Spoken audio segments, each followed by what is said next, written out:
ተመልካቾች ቀጥለናል። አሁን ደግሞ በዝርዝርና በስፋት ወደምናደርሳችሁ ዘገባችን እናምራለን። የኦሮሚያ ህብረት ስራ ባንክ ምቹ በተሰኘ የዲጂታል ብድር አገልግሎቱ ከ50 ቢሊዮን ብር በላይ ብድር መስጠቱን ይፋ አድርጓል።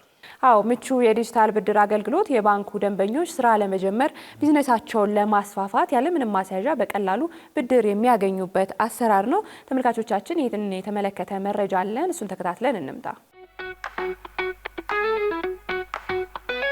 ጤና ይስጥልን ክቡራትና ክቡራን እንዴት አላችሁ? ዛሬ ኢትዮ ቢዝነስ ከስቱዲዮ ወጣ ብሎ እዚህ የኦሮሚያ ህብረት ስራ ባንክ ዋና መስሪያ ቤት ጋር ይገኛል። በዚህ መሰናዷችንም የተለያዩ የቢዝነስ ካምፓኒዎች ምርትና አገልግሎታቸውን ራሳቸው ለደንበኞቻቸው የሚያቀርቡበት መሰናዷችን ነው። በዛሬ ኢትዮ ቢዝነስ የአዲስ ቢዝነስ መሰናዷችንም የኦሮሚያ ህብረት ስራ ባንክ ዋና መስሪያ ቤት እንገኛለን። እዚህ የተገኘነው ደግሞ ባለፉት 3 ዓመት ተኩል በምቹ የዲጂታል ያለምንም ማስያዣ የብድር አገልግሎት ከ50 ቢሊዮን ብር በላይ ብድር ማሰራጨት ችሏል። ለበርካታ ኢትዮጵያውያንም አማራጭ የፋይናንስ አገልግሎት እየሰጠ ይገኛል። አጠቃላይ በ3 ዓመታት ውስጥ ስለተከናወኑ ሂደቶችና ስለተገኙ ውጤቶች ያነሳን ሰፋ ያለ ቆይታ እናደርጋለን። አብራችሁን ቆዩ። ጤና ይስጥልን እንደምን አሉ? ሰላም ነው ሰይ እንኳን በሰላም ቆያችሁ። ደህና ነህ? ደህና ይመስገን። ደህና። ይሄ የሚቹ ዲጂታል ሌንዲንግ አጠቃላይ ስለሚቹ የብድር አገልግሎት የምንሰራው በዚህ ማዕከል ሙሉ ፍሎሩ ይሄ ምቹን ብቻ የምናስተናግድበት ማዕከል ነው። የኦሮሚያ ህብረት ስራ ባንክ ትልቁ መገለጫ እየተባለለት የሚገኝ አገልግሎት መሰለኝ አይደል? ምቹ እንደ ስሙ ምቹም ነው። አዘ ሴም ታይም ደግሞ መላው አገሪቷ ከመላው ዜጎች ጋር የደረሰ እንደ አገራችን ግንባር ቀደም የብድር አገልግሎት ነው። ከዚሁ ከቴስቲሞኒ ስንጀምር እዚህ ጋር ይሄ በየኳርተሩ ትልልቅ ተበዳሪዎች ሆኖ ህይወታቸውን የለወጡትን ከሚሊዮኖቹ ውስኖቹን ነው የምናሳየው። ለምሳሌ አሁን በላይነህ ሀብታሙ የሚባለው 65 ጊዜ ተበድሯል። ከ3 ሚሊዮን ብር በላይ ወስደዋል። በላይነህ የወተትና የወተት ተዋጽኦን የሚያቀርብ ነው። መጀመሪያ ወተትን በጃኒካን ተሸክሞ ለሰዎች የሚያቀርብ የነበረ አሁን ከ2 ሱቅ በላይ የወተት የሚሸጥበታለው።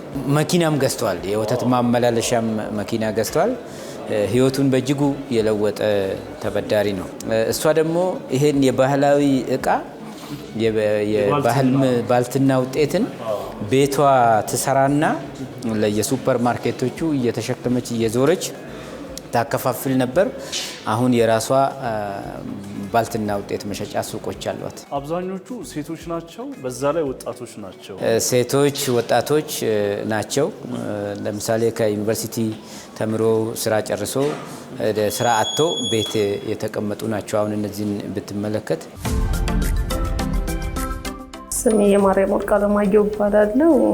በባልትና ስራ ላይ የተሰማራሁት ምቹን ከማወቄ በፊት በቤት ውስጥ ነበር ፕሮዳክቶችን አዘጋጅቼ ቤት ለቤት እየሄድኩ የምሸጠው። ምቹን ካገኘው በኋላ ግን ሱቅ ከፍቼ ሱቅ ላይ እየሰራው ነው የሚገኘው። ምቹ የሚጠይቀውን ዶክመንቶች ሳስገባለት ያው የብድር አገልግሎትን እንዳገኝ አድርጎኛል። ቤት ውስጥ ነበር ምርቶቼንም ማዘጋጀው። አሁን ግን ምቹን ባመጣው አማራጭ ወጥቼ ሱቅ ተከራይቼ በደንብ ፕሮዳክቶች ይዤ ለመስራት ትልቅ እገዛ አድርጎልኛል። ታዬ ዘሪሁን እባላለሁ። የሴቶች የተለያዩ ዲዛይኖች የአፍሪካ ሽፎኖችም ኖርማልም ልብሶችም ነው የምሰራው።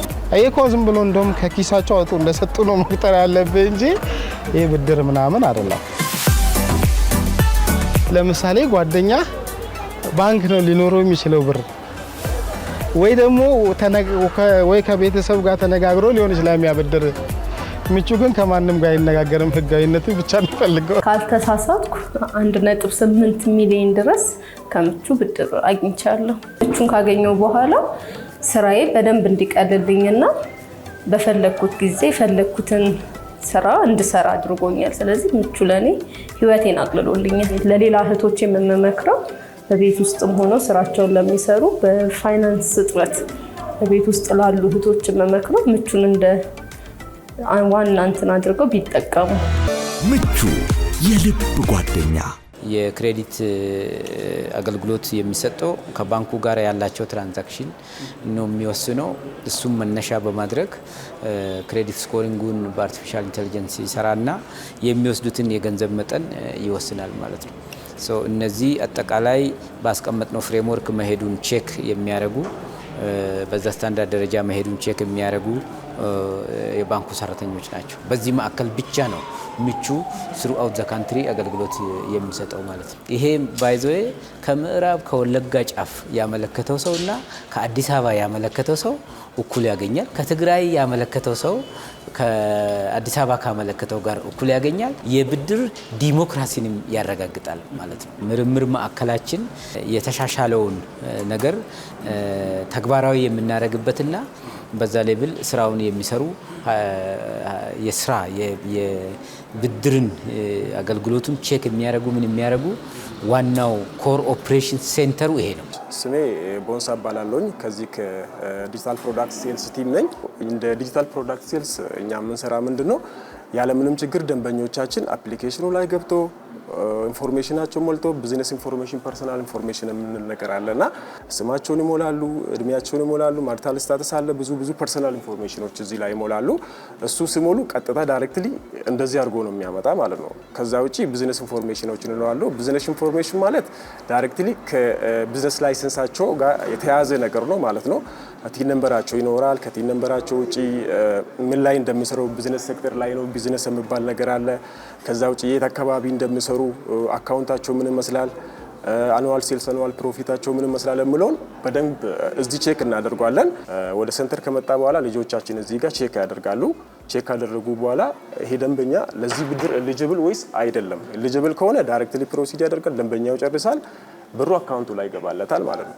ይሄ ካልሆነ ደግሞ ደንበኛው የሚያስተካክል ነገር ካለ ደንበኛው እንዲያስተካክል ይደወልለታል። ደንበኛው በዛ መሰረት አስተካክሎ ዊዝን ሚኒት ብድሩ መውሰድ ይችላል ማለት ነው። እንግዲህ ክፍያ ፋይናንሻል ቴክኖሎጂ በኢትዮጵያ ፋይናንሻል ኢኮሲስተም ላይ ላለፉት 17 ዓመታት አሁን እየሰራ የቆየ ግዙፍ ፊንቴክ ልንለው እንችላለን ካምፓኒ ነው። እየሰራ ናቸው ያሉ የፋይናንስ አካታችነት ስራዎች አሉ። በዚህም በተለይ ደግሞ ከኮኦፐሬቲቭ ባንክ ኦፍ ኦሮሚያ ጋር በተገናኘ ላለፉት 3 ዓመታት ብድር ማስያዣ የሌላቸው ሰዎችን ታርጌት በማድረግ ኢኮኖሚካሊ አክቲቭ ናቸው፣ ነገር ግን ካታላይዝ ሊያደርጋቸው የሚችል ወይም በደንብ ሊያንቀሳቀሳቸው የሚችል የሊኩዊዲቲ የገንዘብ እጥረት ያለባቸውን የህብረተሰብ አካላት በተለይ ደግሞ ስፔሲፊካሊ የፋይናንስ የባንኪንግ ኢኮሲስተሙ ላይ መካተት የማይችሉ በብዛት እነዚህ አነስተኛ ጥቃቅን ኢንዱስትሪ ላይ ያሉትን ሴቶችን፣ አርሶ አደሮችን፣ አርብቶ አደሮችን እነዚህን ታርጌት በማድረግ ወደ ፋይናንሻል ኢኮሲስተሙ እንዲመጡ የማድረግ ስራ በመጀመሪያ ደረጃ፣ በሁለተኛ ደረጃ ደግሞ ከመጡ በኋላ ቢዝነሳቸውን የሚመሩበት የብድር አገልግሎት ሸሪያ ኮምፕላያንት በሆነ ወይ ደግሞ የፋይናንስ አገልግሎት የሚሰጥ ኤአይ ድሪቨን የሆነ የቴክኖሎጂ ሲስተም በመስራት እየተንቀሳቀስን ያለ ነው። እዚህ ጋር የምታየው አሁን እስከ ዛሬ ድረስ 3,064,520 ያው በየደቂቃው ይቀይራል ቁጥሩ። ይሄንን ያህል ማመልከቻ ሲስተሙ ተቀብሎ 2,868,731 ተበዳሪዎች አካውንት የብድር ሂሳቦች አሉን። 50.6 ቢሊዮን ደርሰናል ማለት ነው። 50 ቢሊዮን ማለት ቀላል ቁጥር አይመስለኝም። በተለይ ደግሞ አቅም ኑሯቸው ሀሳብ ኑሯቸው መስራት እየቻሉ የፋይናንስ እገዛ የሚፈልጉ ኢትዮጵያውያንን በሁሉም አቅጣጫ የሚያግዝ ነውና እንደው ኢኮኖሚያዊ ተጽዕኖ ስኬቶቹ በደንበኞቹ በኩል መገለጫው እንዴት ነው ማለት እንችላለን? የንግድ ማሳደግ በንግድ ደረጃ ንግዳቸው እንዲያድግ ማድረግ ብቻ ሳይሆን እነዚህ ስራ አጥቶ ሀሳብ የነበራቸው የመስራት ፍላጎት የነበራቸው ስራ አጥቶ ግራጁዌት ሆኖ ያለ ስራ የሚኖሩ የነበሩ ሰዎች ወደ ስራ የገቡበትና ከስራ አጥነት ወደ ስራ ፈጣሪነት። ለምሳሌ በጣም የማስታውሳት አንድ ልጅ ከአዋሳ ነበረችና ግራጁዌት አድርጋ ቁጭ ብላለች ቤቷ። ከዛ አጋጣሚ ስለምቹ በሚዲያ ትሰማና የኛ ቅርንጫፍ ሄዳ ትጠይቃለች። እንደዚህ ነው የምንሰጠው ሲባል አገልግሎቱን ሰማች፣ መጠቀም ጀመረች። ትንሽዬ የኮንስትራክሽን ማቴሪያል ትንንሽ ብሎኬት ዋቴቨር እንደዚህ ማቅረብ ጀመረችና አሁን እሷ ልጅ 12 ሰው ቀጥራለች። 2 ቦታ የኮንስትራክሽን ማቴሪያል መሸጫ በምቹ ገዛ ለራሷ ስራ ያልነበራት ልጅ ቤት ቁጭ ያለችዋ አሁን የራሷ ስራ ይዛ 12 ሰዎችን ቀጥራ ስራ እያሰራች ነው ያለችው። ይሄን እንግዲህ በስፋት ንገረኝ ካልከኝ እስካሁን ድረስ 1,280,000 በላይ የሚሆን ንግድ እንዲቀጥል ተደርጓል። በየዕለቱ ከ2,000 በላይ የሚሆኑ ኢትዮጵያውያን ቢዝነስ መስራት የሚችሉበት እድል ይፈጠርላቸዋል። ይሄ ዕለታዊ ይመስለኛል አይደል? ይሄ ዕለታዊ እስካሁን ነው። ሁል ጊዜ ይሄ ቁጥር ከ5,000 እስከ 10,000 ይሄዳል በቀን እንደየዕለቱ ይለያያል። ለምሳሌ እኛ ሀገር የገበያ ቀን ቅዳሜ፣ ሐሙስ፣ አርብ፣ ሮብ የምንለው አለ አይደል? ያው በቃ ገበያ ቀን በጣም እንትን ያደርጋል። እስከ 10,000 ድረስ ይሄዳል። ይሄ በቀን የምንሰጠው ዩዥዋሊ ከ100 በታች አይሆንም። ከ115 እስከ 160 ምናምን ሚሊዮን ድረስ በቀን ዲስፐርስ። በእርግጥ አሁን ይሄ ቁጥር የሚያሳየን 9 ሰዓት አካባቢ ነው። ከ2 ሰዓት ተኩል ጀምሮ የተፈጸመ ነው። ይቀጥላል አይደለ? በስራ ሰዓት ቁጥሩ እየጨመረ ሊሄድ ይመስላል። ሰንበትም እኮ አለ። እውነት? በሰንበት እስከ አንዳንድ ቀን እስከ 400 ሰው ድረስ ብድር ይወስዳል። ይሄኛው ክፍል የኮሌክሽን ክፍል ነው። የተሰጡ ብድሮች ኮሌክት የሚያደርጉ ቲሞች ናቸው። ብድሮቹ ተሰጥቶ ለምሳሌ ዛሬ የሚከፈል ብድር ዛሬ ካልተከፈለ ነገ ጠዋት ማንም ሰው ሳይነካው ሲስተሙ በራሱ ለነዚህ ልጆች ያከፋፍላል። ጤና ይስጥልኝ። ከኦሮሚያ ህብረት ስራ ባንክ ምቹ ክፍል ነው የምደውለው። አርዶስ እባላለሁ። ከዚህ በፊት የምቹ ብድር ወስደው ነበረ። የመክፈያ ቀናት ደግሞ ዛሬ ስለሆነ ዛሬ ክፍያዎትን ዛሬ ነው የክፍያ ቀናት። ክፍያውን ጨርሱና መልሰው መውሰድ ይችላሉ። እሺ፣ አመሰግናለሁ። መልካም ቀን ይሁንልዎት። እንግዲህ ስንጀምር እንደ ምሳሌ ሁሌም ክፍያ በትንሽ በመጀመሪያ ያምናልና ስንጀምር የመጀመሪያዎቹ ሰሞኖች ላይ በትንሽ few thousands of money ነው ዲስፐርስ እናደርግ የነበረው። ለምሳሌ 6,000 20,000 በቀን እንደ ካምፓኒ ከኮኦፐሬቲቭ ባንክ ኦፍ ኦሮሚያ ጋር በመተባበር እንደዛ አይነት ጥቃቅን ብሮችን ዲስፐርስ እያደረግን ተጠቃሚዎች እንዲጠቀሙ እያደረግን፣ ግን ኢምፓክቱን ስታየው በጣም ጥቂት ሰዎች ነው ልናግዝ የምንችለው። በዛ መጀመሪያው ዲስፐርስ ያደረግነው ገንዘብ 6,000 ብር ነው። ከዛ ተነስተን በሳምንታት ልዩነት ውስጥ 20,000 ብር 100,000 ብር እያለ አሁን የደረሰበት በቀን እስከ 200 ሚሊዮን የኢትዮጵያ ብር ድረስ ዲስፐርስ ማድረግ የምንችልበት ደረጃ ደርሰናል። ምቹ የዛሬ 3 ዓመት ተኩል አካባቢ ወደ ህዝብ ይፋ ሲደረግ ኢትዮ ቢዝነስ ላይ ሰፋ ያለ ሽፋን ተሰጥቶት ነበር። እናስታውሳለን። ያልተለመደ አሰራር ነበር። ሰዎች እንዴት ያለምንም ማስያዣ ብድር ማግኘት ይችላሉ? እንግዳ አሰራር ነበርና ኮፕ ይህን ሀሳብ ሲያስብ ምንን መነሻ አድርጎ ምንን ዓላማ አድርጎ የሌሎች ሀገራት ልምድንም ሪፈር ከማድረግ አኳያ እንደው ይሄን ለመጀመር ምን አነሳሳው ማለት እንችላለን? የመጀመሪያው ታንኪዩ ጥላውን ያው ኢቢኤስ ሁል ጊዜ ከኛ ጋር በመሆን ብዙ ፕሮግራሞችን እኛም የምንሰራውን ስራ ለህብረተሰብ እንዲደርስ ከማድረግ ትልቁን ሮል ከሚጫወቱት ሚዲያዎች ውስጥ አንዱ ነውና የዛሬ 4 ዓመት ኢኖቬሽን ማዕከላችንን አቋቋምን። ኢኖቬሽን ማዕከል ካቋቋምን በኋላ ኬንያ ሄደን አየን። እንዴት ነው ብድር የሚሰጡት?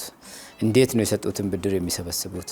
ምንድነው የሚያደርጉት ብለን ስናይ የኬንያ መረጃ የሚያገኙት መረጃን ከቴሌኮም ካምፓኒ ነው። ሩዋንዳም ስንሄድ ተመሳሳይ ነገር ነው። ታንዛኒያም ሄድን ተመሳሳይ ነገር ነው። ሰው ምን አረግን? እኛ ምንድነው ያለን ሲባል ደንበኞች አሉን። የራሳችን ደንበኞች ከኛ ጋር ከባንኩ ጋር ትራንዛክት የሚያደርጉ ደንበኞች አሉ። እነዚህ ሰዎች ደግሞ የራሳቸው መታወቂያ ያላቸው የራሳቸው አይዲ ያላቸው። ሰው በእኛ ኮንቴክስት ለምን አንሰራም ይሄን ነገር የሚለውን ነው። ሪስኪ ነው ምንድነው ሲባል በእኛ ኮንቴክስት ነው። አንደኛ ይሄ ሰው እኛ ጋር መጥቶ ገንዘብ ካንቀሳቀሰ ትራንዛክት ካረገ የሆነ ነገር አለው ማለት ነው። ገንዘብ የማስተዳደር አቅም አለው፣ የመስራት አቅም አለው ማለት ነው። አቅሙን መጨመር ያስፈልጋል። 2 መንገድ ነው የምንከተለው። ፊጂታል ብለን ፊጂታል ማለት ፊዚካሊ በአካል እዛ ተገኝተ ዲጂታል አዶፕሽን ዲጂታል ቴክኖሎጂን ማስተማር የሚል አቅጣጫ ነው እንደ ባንክ የምንከተለው። ሁለተኛው ዋስትና ማለት ምን ማለት ነው የሚለውን የማይንድ የአስተሳሰብ ለውጥ ያመጣንበት ነው።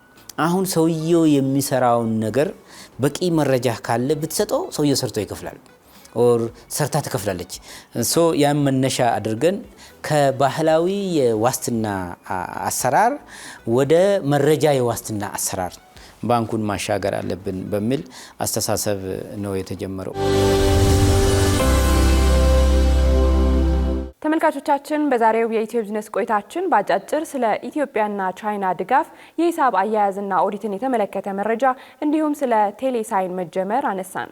በሁነትና ዝርዝር ዘገባዎቻችን ደግሞ ስለ ኢትዮ ሮቦቲክ ሻምፒዮንሺፕ 50 ቢሊዮን ብር ስላለፈው ስለ ምቹ የብድር አገልግሎት ወደ እናንተ አደረስን። ቃል ኪዳን ታደሰና ጥላሁን አያሌው ከመላ ባልደረቦቻችን ጋር አብረናችሁ ቆየን።